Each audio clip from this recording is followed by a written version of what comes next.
اب وہ کس طرح حفاظت میں ہے غیر آپ صلی اللہ علیہ وسلم کی وجہ سے؟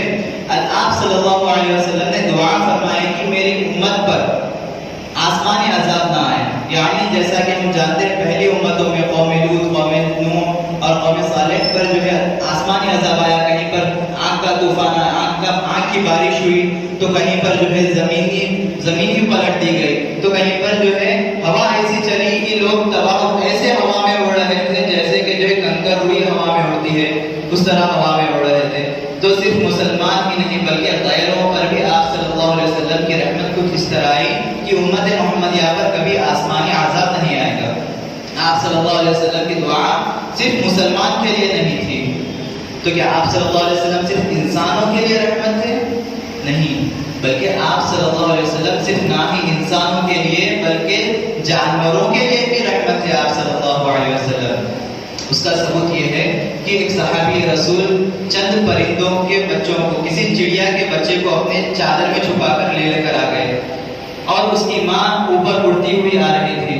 جب آپ صلی اللہ علیہ وسلم کو اس بات کی اس واقعے کی علم ہوا تو آپ صلی اللہ علیہ وسلم نے فوری حکم دیا کہ یہ بچوں کو لے کے جا کر اس کی جگہ پر واپس رکھ دو، اور ارشاد فرمایا کہ جس طرح یہ ماں اپنے بچوں کے لیے تڑپ رہی ہے، اللہ تبارک و تعالیٰ بھی اپنے بندوں کی توبہ کے جب بندے توبہ کرتے تو اللہ تبارک و تعالیٰ اس طرح خوش ہوتا ہے جس طرح کہ یہ ماں اپنے بچوں کو پانے پر خوش ہو رہی ہے. اللہ تبارک و تعالیٰ اسی طرح خوش ہوتا ہے جس طرح کہ ایک ماں اپنے بچھڑے ہوئے بچے سے ملنے پر جب خوش ہوتی ہے، اسی طرح اللہ تبارک و تعالیٰ خوش ہوتا ہے. تو یہ بات ہمیں کس طرح معلوم ہوئی کہ اللہ تبارک و تعالیٰ ایک ہے، اس کے ساتھ کوئی شریک نہیں؟ دیکھیں آج کے دور کی طرح پہلے کے دور میں یعنی دور جاہلیت میں 1450 سال پہلے سے قبل اگر ہم وہ دور اٹھا کر دیکھیں تو وہاں پر جو ہے الگ الگ بھگوان تھے، لوگوں کے الگ الگ خدا تھے. آپ صلی اللہ علیہ وسلم کی ولادت سے پہلے لوگ اتنی بے خودی پڑ گئی تھی، اتنا میں پناہ آ گیا تھا لوگوں میں کہ لوگ جو ہے کنکر کو اپنا خدا بنا لیتے تھے، سانپ کو اپنا خدا بنا لیتے، جھاڑوں میں پوجا کرنا شروع کر دیتے. لیکن جب آپ صلی اللہ علیہ وسلم تشریف لائے تو ہمیں معلوم ہوا کہ ہمارا خدا صرف ایک ہے جس کا کوئی شریک نہیں، اور محمد صلی اللہ علیہ وسلم اللہ کے رسول ہے. اللہ تبارک و تعالیٰ نے محمد صلی اللہ علیہ وسلم کو اتنا حسن دیا تھا کہ آپ صلی اللہ علیہ وسلم کا حسن جو ظاہر صحابہ نے دیکھا وہ 70,000 پردوں میں چھپا ہوا حسن تھا. ذرا سوچیں کہ جب حسن یوسف اس طرح تھا کہ لوگ جب بلقیس نے حسن یوسف کو ظاہر کیا ان کے خواتین کے سامنے تو انہوں نے پھل کے ساتھ ساتھ اپنے انگلیاں کاٹ لیے. تو سوچے کہ امت محمد عربی کا نور کس طرح کا ہوگا. تو اللہ تبارک و تعالیٰ نے آپ صلی اللہ علیہ وسلم کے نور کو 70,000 پردوں میں چھپا کر رکھا تھا.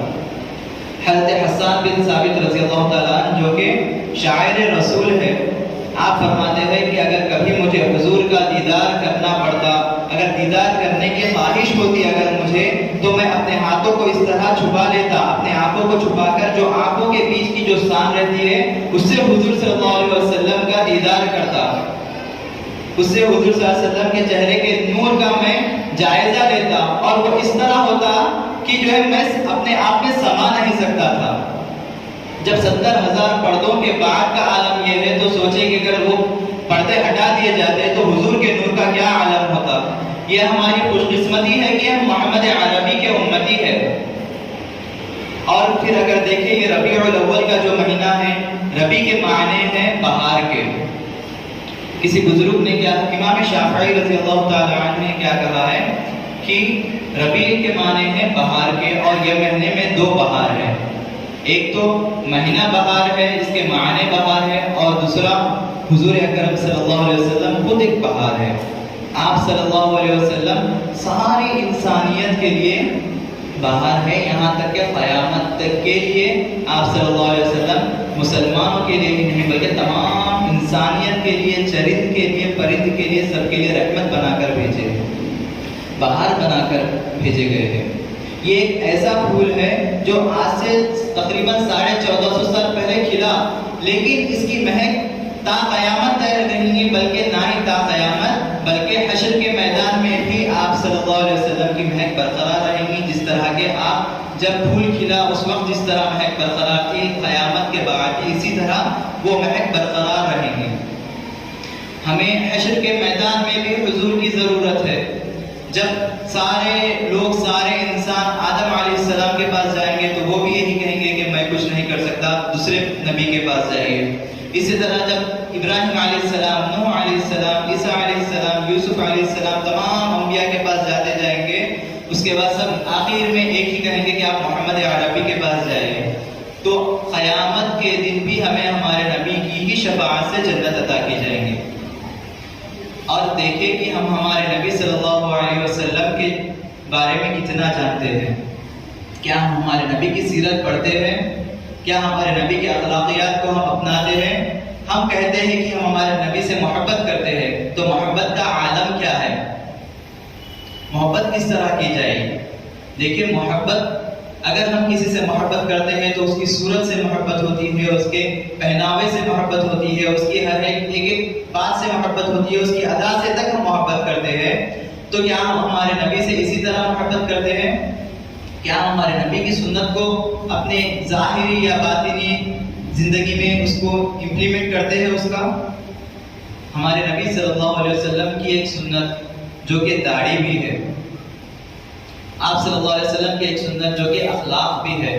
آپ صلی اللہ علیہ وسلم کے اخلاق کے بارے میں آپ صلی اللہ علیہ وسلم نے کیا فرمایا؟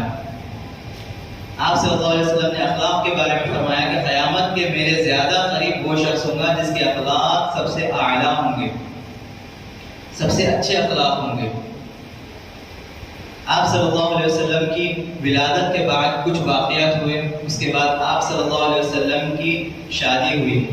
آپ صلی اللہ علیہ وسلم کی شادی کا اگر واقعہ دیکھیں، آپ صلی اللہ علیہ وسلم نے اپنی پہلی شادی کی حضرت خدیجہ الکبریٰ رضی اللہ تعالیٰ عنہا سے، جو کہ آپ پہلے سے 2 بار طلاق شدہ تھی، آپ کے ہسبینڈ آپ کو چھوڑ چکے تھے، آپ کے جو شوہر تھے۔ اس کے بعد آپ صلی اللہ علیہ وسلم کی عمر اس وقت تھی 25 سال اور حضرت خدیجہ کی عمر تھی 40 سال۔ آپ صلی اللہ علیہ وسلم کے چچا نے آپ صلی اللہ علیہ وسلم کی تعریف میں کہا تھا کہ میرا بھتیجا جو کہ بیواؤں کا بھی سہارا ہے، جبکہ وہ دور میں بیواؤں کو منحوس مانا جاتا تھا، ان کی کوئی عزت نہیں کرتا تھا۔ ویسے دور میں آپ صلی اللہ علیہ وسلم نے عورت کو مقام عطا کیا۔ ماں جس کو بازار میں بیچ دیا جاتا تھا، آپ صلی اللہ علیہ وسلم نے جنت کو عرش سے اٹھا کر اس کے قدموں کے نیچے لے کر دے دیا اور کہا کہ اگر تم کامیاب ہونا چاہتے ہو تو اپنی ماں کی خدمت کرو۔ کس کی وجہ سے یہ مقام عطا ہوا؟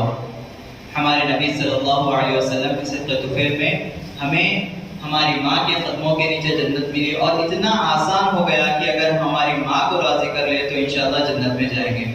اور باپ کو اللہ تبارک و تعالیٰ نے کتنا مقام عطا کیا نبی کے صدقے میں کہ باپ کو جنت کے دروازوں میں سے ایک دروازہ بنا دیا کہ اگر تم صرف ماں کو راضی کرو گے، باپ کو ناراض کرو گے، جنت تو تمہاری ہو جائیں گے لیکن دروازہ نہیں کھلے گا۔ اگر جنت میں جانا چاہتے ہو تو والدین دونوں کو راضی کرو، یعنی ماں اور باپ دونوں کو راضی کرو۔ اللہ تبارک و تعالیٰ نے ہمیں آپ صلی اللہ علیہ وسلم کے صدقے میں ایسی نعمتیں عطا کی جس کا ہم شمار تک نہیں کر سکتے۔ اس بات کا اندازہ لگائیں کہ اللہ تبارک و تعالیٰ اگر محمد عربی صلی اللہ علیہ وسلم کو بنانے کا اگر آپ صلی اللہ علیہ وسلم اللہ تبارک و تعالیٰ گمان بھی نہیں کرتے تو یہ ساری کائنات ہی نہیں ہوتی، نہ انسان ہوتے، نہ دنیا ہوتی، نہ چرند ہوتے، نہ پرند ہوتے، نہ جنت ہوتا، نہ جہنم ہوتی، کچھ بھی نہیں ہوتا۔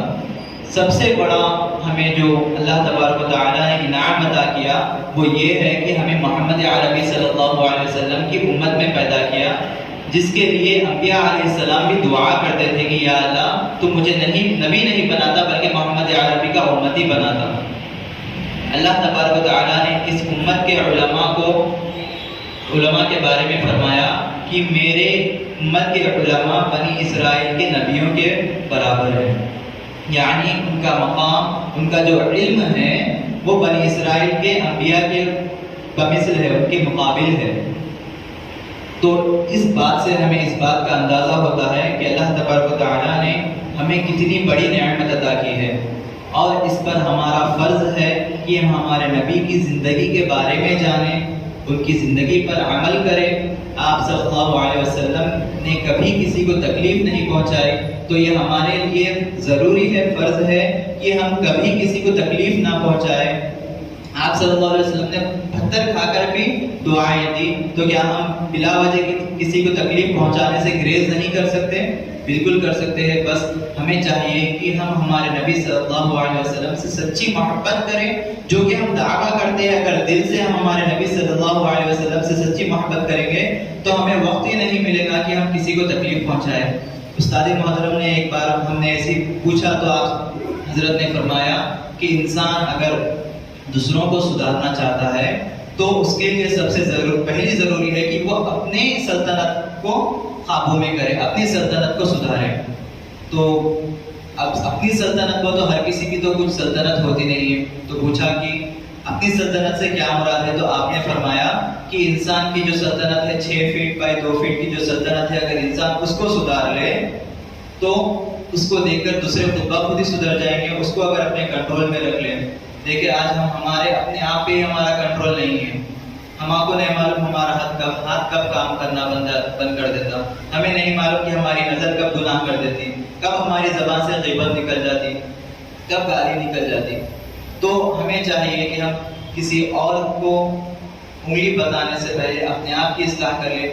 دیکھیں نبی صلی اللہ علیہ وسلم نے 40 سال تک یہی بتایا کہ آپ صلی اللہ علیہ وسلم سچے ہیں، امین ہیں، صادق ہیں۔ اس کے بعد جب آپ صلی اللہ علیہ وسلم نے نبوت کا اعلان کیا تو 23 سال کے عرصے میں، اتنا مختصر سا وقت ہے 23 سال، اتنے ہی عرصے میں دیکھیں 1400 سال ہو گئے اور آج تک اسلام باقی ہے، اور انشاءاللہ تا قیامت اسلام باقی رہے گا، اس میں کوئی شک نہیں ہے۔ تو اتنے چھوٹے وقفے میں، اور یہ ایسا ریکارڈ ہے کہ آج تک کسی نے اس ریکارڈ کو بریک نہیں کرا کہ اتنے مختصر سے وقت میں کیسا ایسا انقلاب آ گیا کہ حضرت عمر کے دور میں اتنی بڑی سلطنت تھی مسلمانوں کی، خلافت راشدہ حضرت عمر رضی اللہ تعالیٰ جن میں سے ایک ہے، حضرت عمر کی خلافت اتنی بڑی تھی کہ قیصر وہ وقت کی سب سے بڑی سلطنت تھی، وہ تک آپ سے کانپتی تھی آپ کے نام سے۔ تو اللہ تبارک و تعالیٰ نے حضور کے صدقے میں ہمیں اتنی عزت عطا کی ہے، تو ہمیں چاہیے کہ ہمیں اس چیز کا احساس کریں، اس چیز کو اپنے دل میں بٹھائے، حضور کی محبت کو اپنے دل میں بٹھائے، اور اللہ تبارک و تعالیٰ کا شکر ادا کریں، اور حضور پر جتنا ہو سکے اتنا درود پڑھیں۔ انہی چند الفاظ کے ساتھ میں اپنی تقریر ختم کرتا ہوں۔ وآخر دعوانا ان الحمد للہ رب العالمین۔ جو حضرات سنت سے فارغ نہ ہو وہ سنت ادا کریں۔